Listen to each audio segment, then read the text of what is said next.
hey, one of the things I wanted to talk to you about today is Zwift. What is it? How does it work? And how can you use it?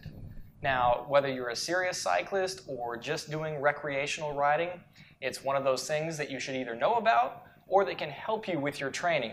So today what I'd like to do is cover the aspects of Zwift, both for those of you who could benefit from serious training and for those of you who are just curious as to what it is. Now, Zwift is a companion app for your smart trainer. Do you need a smart trainer? No, you can actually use the speed sensor in rollers or traditional trainer, but you're really losing the benefits if you're not using a smart trainer, and I'll get to that in a second. You don't need a fancy setup. In fact, if you look at what I have, my trainer is just set up here in the corner of my garage. So my trainer is tucked into this small little space here in the corner of my garage, behind all this lawn equipment, behind the weight cage, and my garage is in Houston and is not climate controlled. So there are times when riding in here feels like wrapping yourself in a wet blanket and traveling through the jungles of Southeast Asia. It's not terribly luxurious, but it gets the job done. Now, why a smart trainer? Well, one thing that a smart trainer can do with a companion app like Zwift or Trainer Road or Sufferfest or any of the proprietary ones that come with a trainer like Wahoo or Cyclops or whoever else it is, can control the resistance on your trainer as you're riding, so that when you get to a hill where the resistance increases or an interval where you need resistance increased, you have to increase your effort on the trainer, and it does that automatically and manually. It's pretty cool. So Zwift, after it loads, will display a screen showing all of the sensors that it will use to record data for you. This includes everything from your heart rate to power and cadence and so on and so forth. Now, on the title screen, we can see that we have our ride type up top, where we can select our workout. The default is just ride.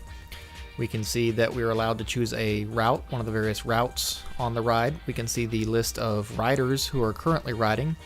Anybody who we are following would typically be at the top of the list, and that's also where they list the verified professional riders.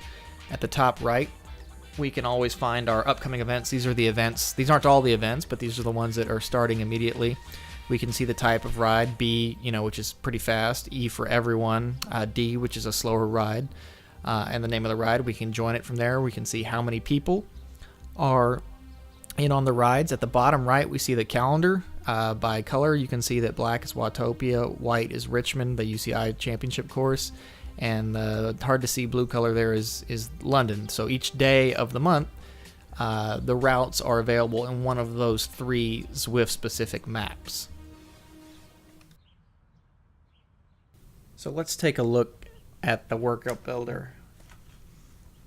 First, we see that there are a number of prefabricated workouts built into the program, everything from FTP tests to things from Global Cycling Network, Zwift Academy, Peak Training. If you see here, each one of them has further breakdowns under it, and we can take a look at the workout over here. Stress points is kind of an indication of how hard it is. You can see that the workouts are gauged by, my current FTP is 234, and the workouts are adjustable based on your FTP. As you look through each interval, you can see what the duration and power required for it is, and as you adjust your FTP, the workout will self-adjust to your current FTP. You can also create your own workout, which is something I used to use Trainer Road for, but I don't use it anymore. If you haven't created any workouts, first time you create it, you come in, you create a name. We'll call this one Pedal Prose Test. And you can see the author is my name. It's a type of interval. It's intervals where you can actually share files with other people, which is why the description and tags are important. Just drag and drop, and there we pull warm up over. We see the wattage required at the start and at the end during the ramp. It's 10 minutes long. It's only 5 stress points at this point. And you can see that the total duration of our workout, therefore, is 10 minutes. And so we just come over here, we grab a zone and drop it in, and it gives us the wattage and the duration. There's another 5 minutes, and you can see our stress points have increased. And if we want to come over here and drop another one, we can see the duration and the wattage, so on and so forth. And now once you have something in here, it's not set in concrete. These are all 5-minute intervals. You can move them around, drag and drop them too. But if you want to change the power requirement, let's say we really want this interval to be a little bit harder, 500 watts, we're not going to do that for 5 minutes. At least I'm not. So then we change the duration. Let's do that for 30 seconds. And there we have our little interval. And then you just continue to add as you need them. You can actually even drag and drop a prefabricated interval block where you choose the wattage, and you can choose how many intervals you want if you're just doing uniform intervals. Of course, you can always edit those individually also. And you can change the rest wattage and the interval wattage. You can also use the warm-ups if you want to build a ramped gradual intervals instead of just up-downs. You can change the wattages. And then you could use a cooldown on the back side of that if you're doing like a crisscross threshold or something like that. You just input your power, the duration, so on and so forth, and it'll create it for you. And then we put a cooldown in. We've got a total workout duration of just over an hour, 50 stress points.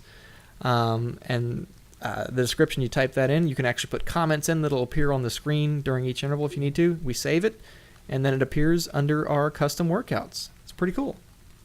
And like I said, if you need to adjust your FTP, you move it up or down, and the workout automatically adjusts. So if you send it to a friend or if your fitness changes, no big deal, your workout still works. And so it's just that easy, and it's really, really cool. So we have our workout built. The next thing to do is click Workout and go back to the main screen. And up top, we now see the ride type has changed from free ride to workout pedal Prose test, which is what we want, that workout we just designed. And then we're going to choose our course. You can see the elevations and distances over here at the left. It'll display a course map on the right. That's something fairly new to Zwift. The elevation doesn't matter because the gradients, if it's a 7% grade, if you're doing a workout, it doesn't matter because if you're in a 5-minute block at 200 watts, you're doing 200 watts whether you're climbing or not. It'll just slow you down in erg mode. So let's go for a ride now. All right, what I'm showing you here isn't the Pedal Prose custom workout. It's one called John's Short Mix, as you can see, and it kind of tells you what the workout is about. This is one of the prefabricated ones. You can see that the interface here is pretty simple. On the left, it shows us that the workout will finish in about 28.5 minutes, or 29 minutes, sorry. And it shows the different workout blocks that we're going to progress through from top to bottom. We've got a 5-minute warm-up, and then we see each of the interval blocks there and the expected wattage that we're going to be doing. At the top middle of the screen, we can see from the top left our current speed, the total distance we've gone, the feet we've climbed, the total elapsed time. Below that, we see the current wattage we're expected to be doing, the watts we are doing right at the moment, our heartbeat and our cadence. At the top right is elevation. Just below that is the course map.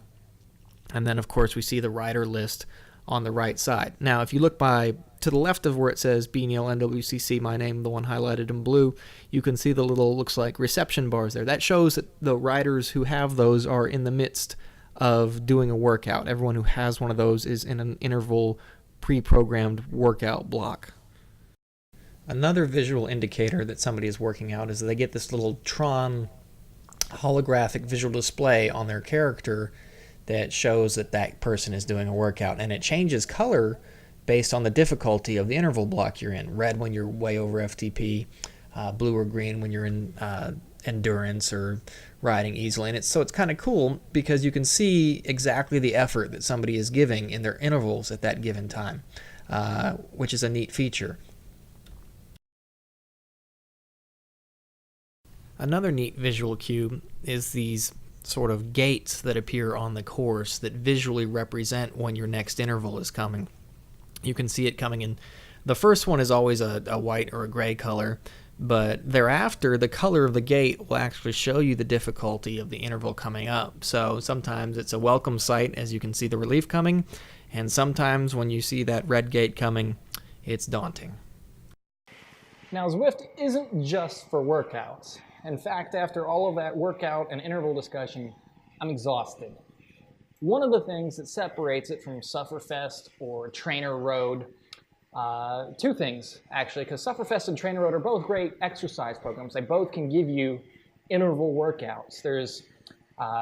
And the reason I made the switch from Trainer Road to Zwift is when the workout builder came into Zwift, Trainer Road became functionally obsolete to me. Now we can argue the nuances of how each program's workouts or intervals are constructed and whether or not one is more efficient or effective than the other.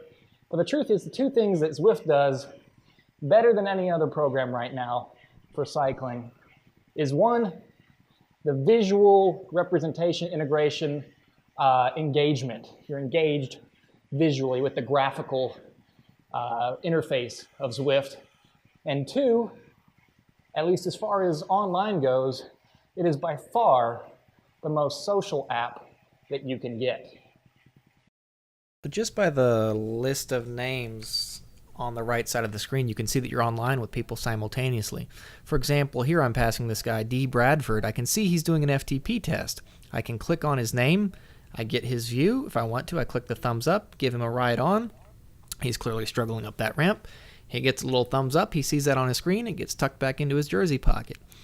And so it's kind of cool to be participating in an activity with a number of people simultaneously. You can actually virtually get behind other riders and draft. The program will tell you to close the gap when you get behind somebody. If you get within 5 meters of them, it'll tell you that you've closed the gap. Here you can see I give another ride on, kudos essentially to somebody. They get the little thumbs up as we're watching, and it gets tucked into their jersey pockets. Just a neat little visualization of encouragement from other riders. A lot of times when you see people struggling up a hill or working hard at intervals or on an FTP test, it's just a courteous thing to do. Or if somebody's at the front of your group pulling for a long time, it's just a neat feature to be involved with so many people. Now, there is another feature that makes this incredibly social. The most social aspect of Zwift comes in the form of group rides and races. Here you can see I've signed up for one on the title screen. I'm going to go ahead and join any ride anywhere, and then the option to join the ride when it gets close enough to the time pops up, and we go ahead and pop into the event. This is a group ride that's essentially the exact same as races other than the parameters. Each group ride or race will publish how many laps, the expected category if it's a race, or the expected speed if it's a group ride, or perhaps wattage if it's a group ride. Everybody starts at the very beginning together.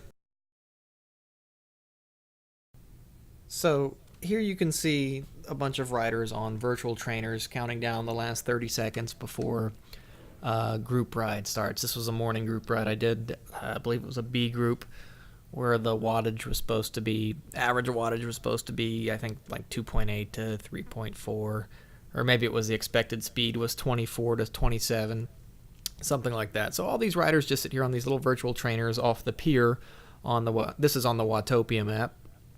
And the gate goes down and we get started, and you can see right out of the gate a lot of people don't hold to the projected stuff for the ride. Now, a lot of times group rides will have an assigned ride leader that keeps these things in check. For some reason, the ride leader did not show up for this ride, and you can see that I'm having to burn several matches right out of the gate to keep up with the main group.